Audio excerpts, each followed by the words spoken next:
صحابہ فرماتے ہیں نبی پاک صلی اللہ تعالی علیہ وسلم نے اپنے وصال سے 3 دن قبل ارشاد فرمایا، اللہ کے حبیب علیہ السلام جب دنیا سے پردہ فرما رہے تھے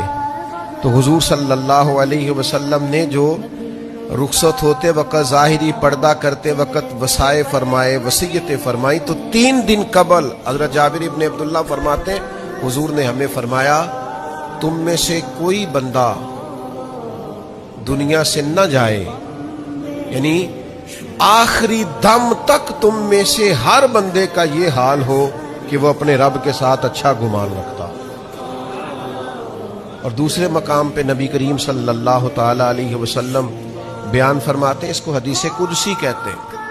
نبی پاک صلی اللہ تعالی علیہ وسلم فرماتے ہیں اللہ تعالیٰ بندے کے ساتھ اسی طرح کا ہی معاملہ کرتا ہے جس طرح کا بندہ گمان کرتا ہے۔